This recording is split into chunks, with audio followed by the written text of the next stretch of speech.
welcome back to the Doctor Who Marathon. I'm your host McEdam, and today we're going to be talking about the last adventure story, The Red House, written by Alan Barnes. This came in the box set of The Last Adventure, which would see the Sixth Doctor, each story comparing him with a different companion of his audio drama eras, go up against the Valeyard in a storyline which will then tie up in the final story to conclude the Sixth Doctor era. This is actually the second story on the box set, as chronologically, because it features Charlie Pollard, it takes place second in the box set, but it takes place first in his timeline. I believe that in the order on which the Valeyard is seeing these stories. I could be wrong, I don't know. This is actually my first time listening to any of these stories, so this was a completely new experience for me, and I was very interested to find out. I came with this absolutely gorgeous cover. Look at that. Colin Baker's face, just man.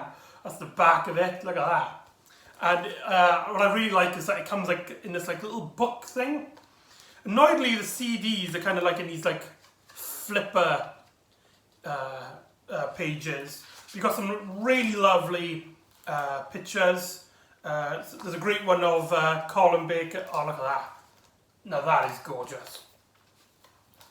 You've got loads of really great artwork. I've really seen the one with Colin Baker, and oh, look at that. That is cinematic. That is amazing. So yeah. This was part of the Last Adventure box set, which is really cool. Now this is obviously how Big Finish presented it to me, but I don't put them on my shelf like this, do I? I put them in DVD covers, and so because this one doesn't actually have any official artwork for any of the stories, I had to basically improvise. It doesn't seem like anyone was interested in making DVD covers of this, so I actually designed the image myself, and I think I did a really bang-up job on this one. This is one of my favourites that I've done. I designed the actual art myself on it. Look at that. That is gorgeous, and it's got Colin Baker in his blue attire, which I've stated before I'm not a fan of, but chronologically this is where that coat is. So there you go. That's the spine, and the red house is like really stands out there with the dark forest, and then you've got the background there, and okay, maybe their face is a bit cut up there, but I kind of like accidentally stuck those all together, so I couldn't like alter them for a much better image on the back there. So you kind of have like Colin Baker peeping with Ed. Hello. Now, if you're a fan of the Valeyard and was hoping to hear him as like the main antagonist of this particular adventure, the Red House, you're gonna be disappointed. His role mainly levels up to a side character at best. In fact, in this story, the Sixth Doctor and the Valeyard never meet. The Doctor doesn't actually become aware that the Valeyard is even in this adventure, but I'm getting kind of ahead of myself. The story takes place when the Doctor and Charlie land on this little island on this planet, and they soon learn that it's like some sort of like old-fashioned place. It's like a red house on the top of a hill, and there's like another building where like where Charlie believes like the servants come from. The Doctor explained, and it's like this is your poshness showing. Would it be more appropriate to call you McEdam or m'lady? I really like the banter between the Sixth Doctor and Charlie in this adventure. I think it's important to note from what I'm going to talk about is that though this is the second story that I am talking about, it isn't necessarily the second story chronologically.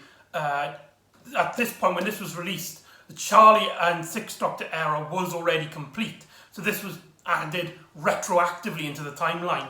And it takes place somewhere in between. However, I don't have any stories between The Condemned and this, which is why I'm talking about this second. And I think that's important to note because right off the bat, the Doctor and Charlie get separated again, which I was kind of disappointed, but that's more my fault than the story because I'm not listening into in a way where I will quickly get an adventure with both of them together. So yeah, they get quickly separated as they get hunted down by a group of what they call I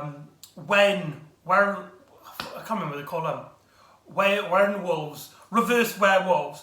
There's these creatures who basically their normal form is a form of a what we would picture a werewolf, but they're highly intelligent. They can talk, they can reason. In fact, they seem really calm and collective. However, when they get exposed to sunlight, they get transformed into what they call proto-humans. These kind of like creatures that resemble humans without no fur or anything, and they go absolutely raving mad. And some of these werewolf creature, anti-werewolves, this is called werewolves because you know what I'm on about. Some of these werewolves are like the police, and they see the Doctor and Charlie, and they think that they are proto-humans, so they tried capturing them for to put them into the red house. And the Doctor and Charlie don't think they're friendly, and so they try to run.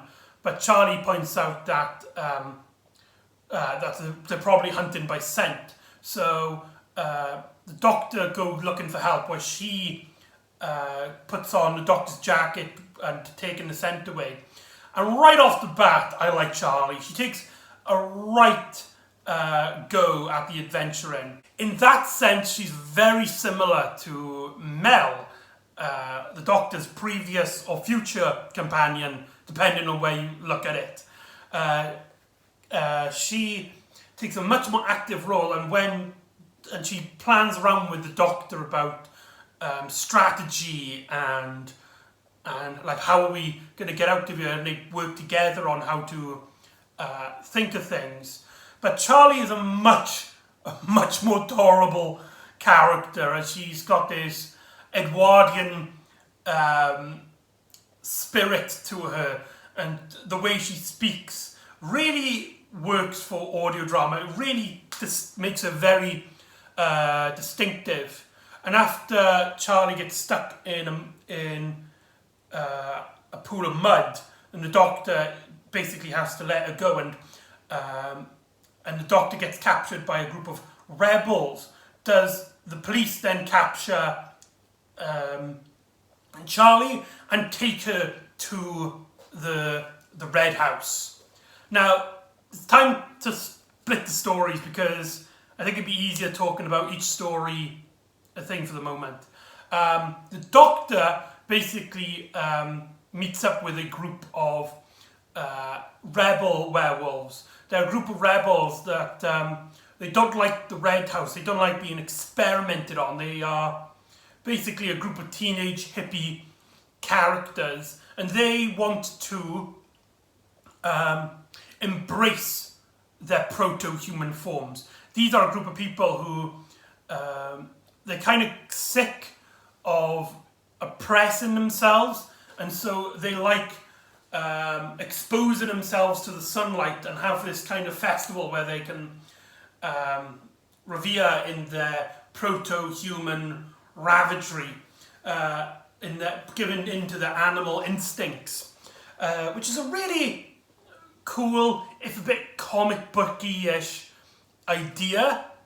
The story does kind of play out like this should be really a comic book storyline, because the images that you have in your head or at least how the story presents them, is just such an odd, and I think it would work a lot better if Alan Barnes wrote this as a comic book, which doesn't surprise me because he has written a lot of comic books. He also is the creator of Charlie Pollard, which is really cool.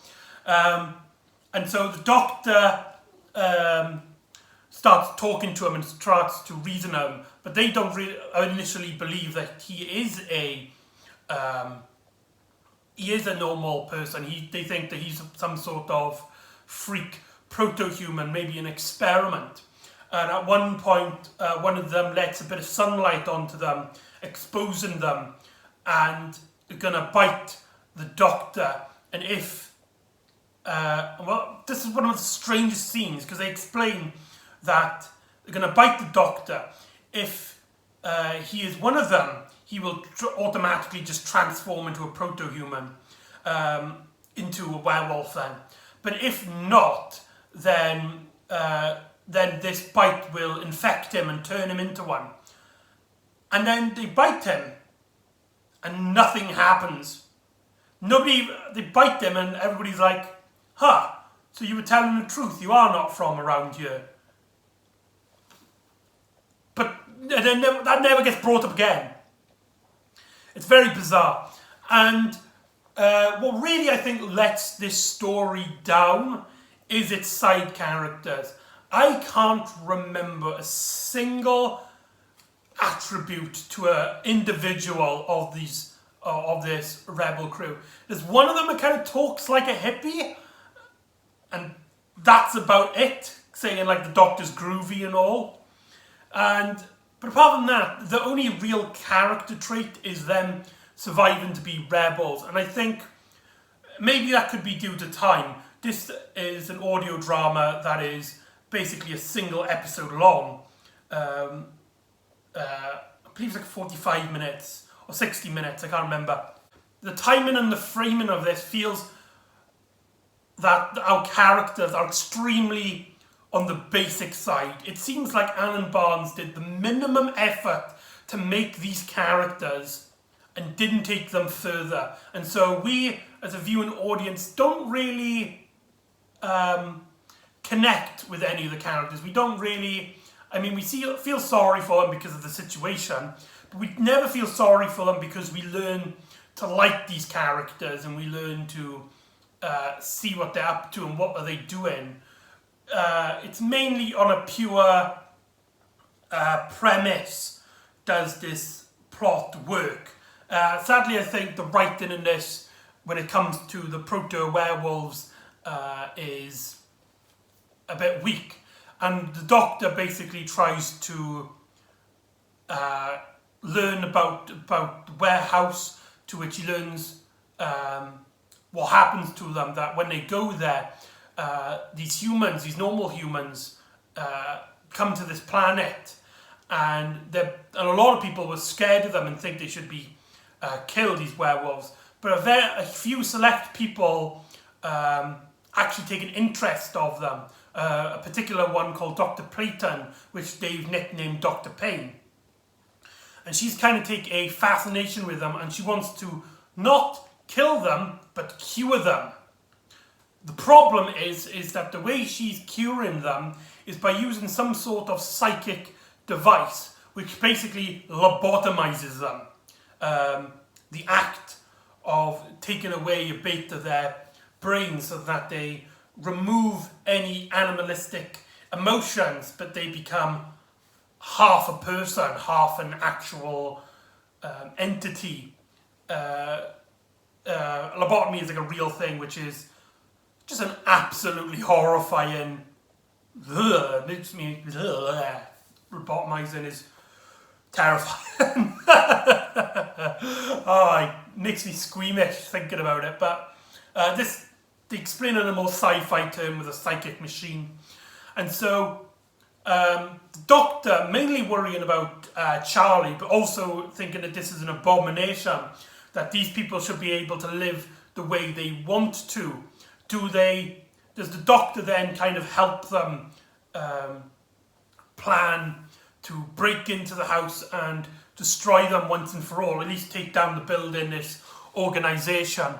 And these police, which also are these werewolves, find them and track them down.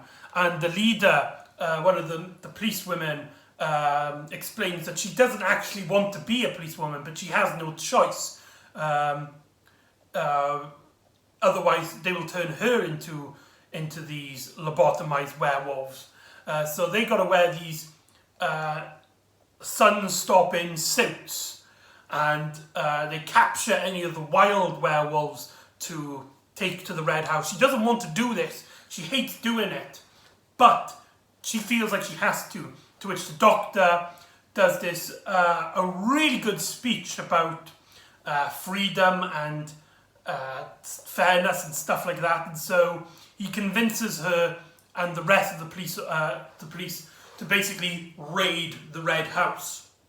So that's where we are at the Doctor, and the Doctor's aspect in this is surprisingly the blandest, weakest element of the story. It seems like something that which you would you could just imagine any other Doctor Who story playing out like this. Like the Doctor, it's basically the Silurians. The Doctor gets interrupted into two warring factions. It turns out the ones which are supposed to be like the evil, baddie, alien ones turned out to be actually the goodies, and so the Doctor has to be like the diplomat, trying to get both sides to work with each other. Only in this occasion, the characters that he's working with are just not interesting, and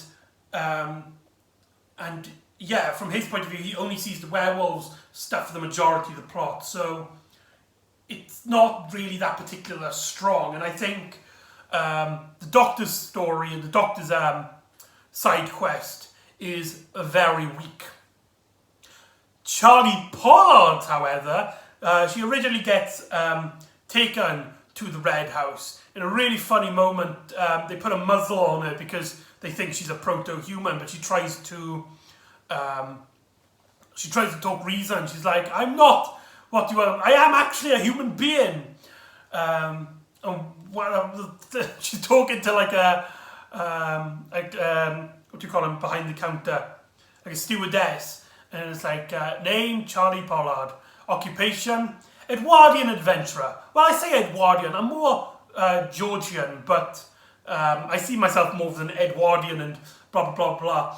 And she's clearly, despite being in a very tough situation and is very stressed, Charlie gives this a very likeable, sarcastic demeanour to it. And though she is playing kind of like the cliched companion gets captured, waiting for the Doctor to rescue her segment for a bit of the story, it never feels like that. Charlie is just such a lovable, fun character to hang around with this Edwardian attitude. And India Fisher, fantastic actress. She kind of, in my opinion, steals the spotlight in this one. And she gets taken to Dr. Payne, this woman, Dr. Payton, who is about to use this scientific experiment on her. But she talks to her porter, and the porter speaks. And the audience, they recognise that voice. It's the Valeyard. And so Charlie gets taken into this lobotomy machine, and they're about to start it to get it ready. However, suddenly it stops, and the Valeyard comes out, and he removes the muzzle from Charlie, and he explains that he knows her. He knows who Charlie Pollard is. And Charlie, at this point, she doesn't know who he is. He doesn't know. In fact, I don't think she ever knows quite the extent of who the Valeyard is.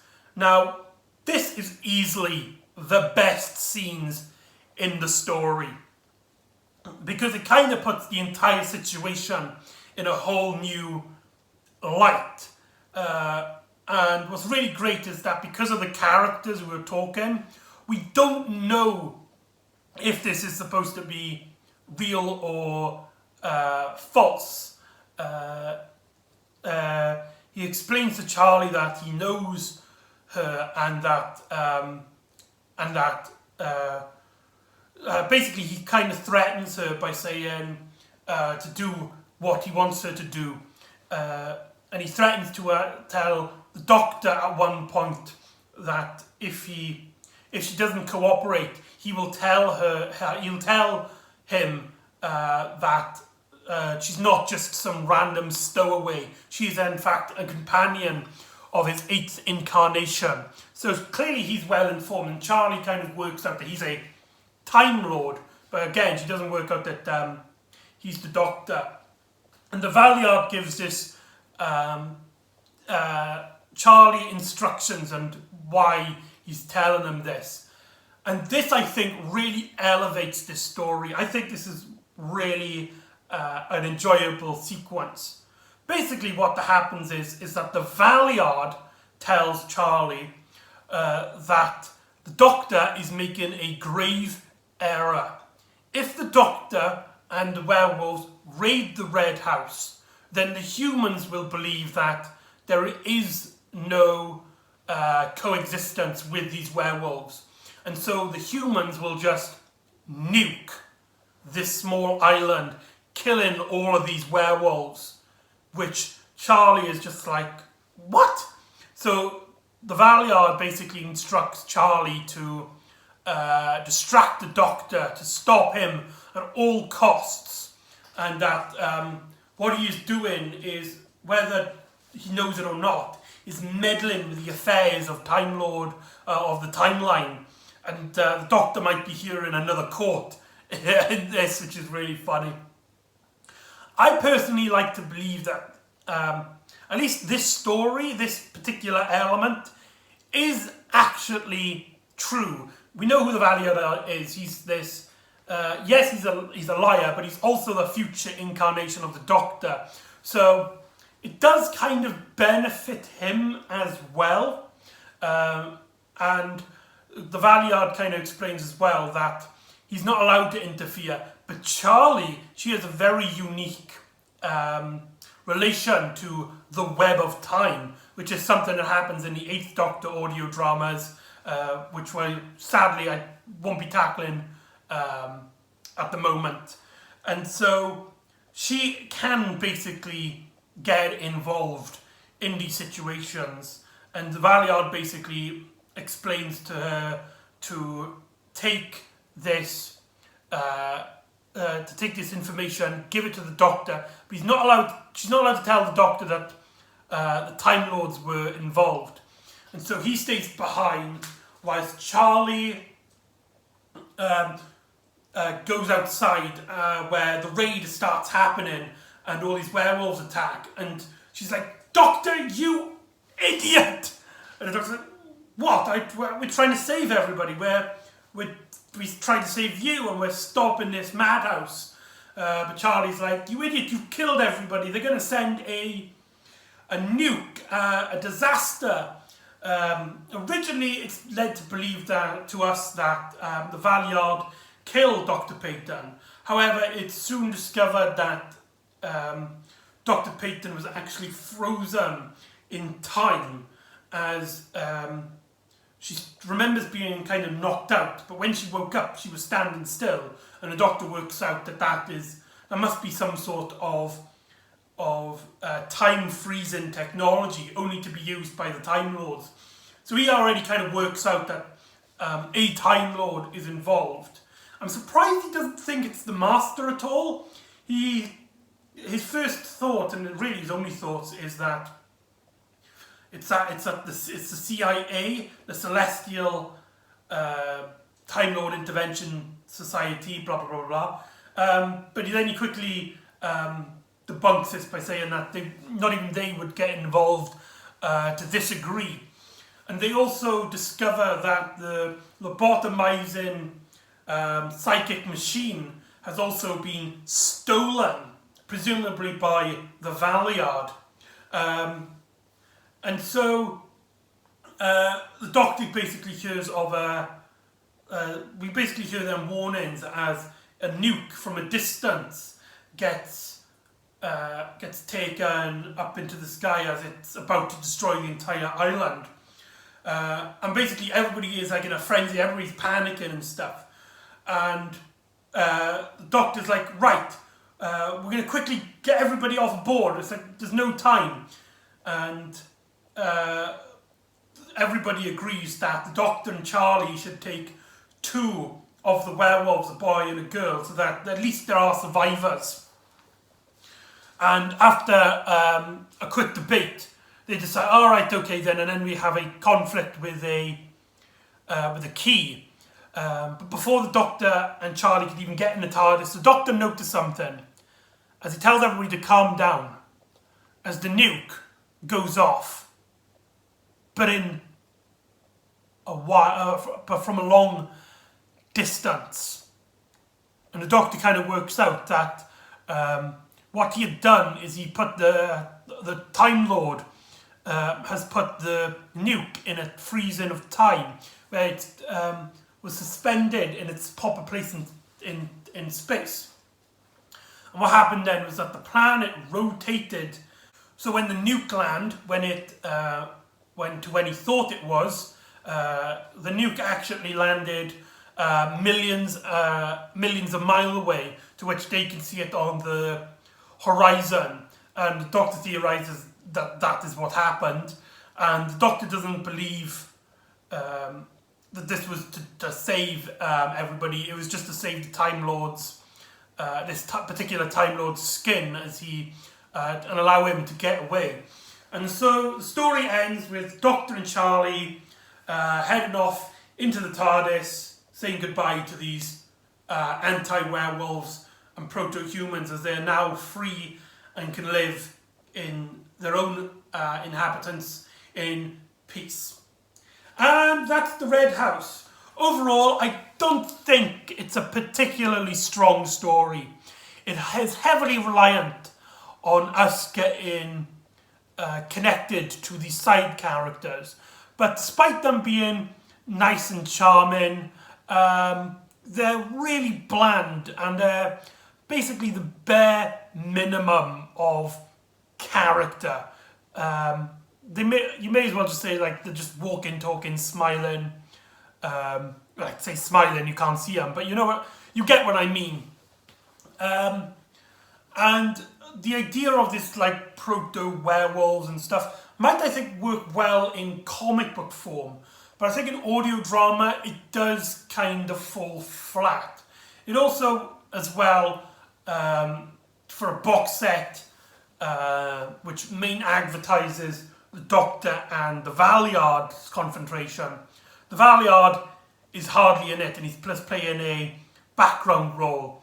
But his scenes with Charlie are extremely fun, as he manipulates her and threatens her with future revelations and stuff like that, which really emphasises that he is supposed to be a future version of the Doctor. And I really like the scenes with him and Charlie. And Charlie is a lot of fun in this story, and so is Colin Baker's Sixth Doctor, as he's being this round-headed diplomat to these werewolves.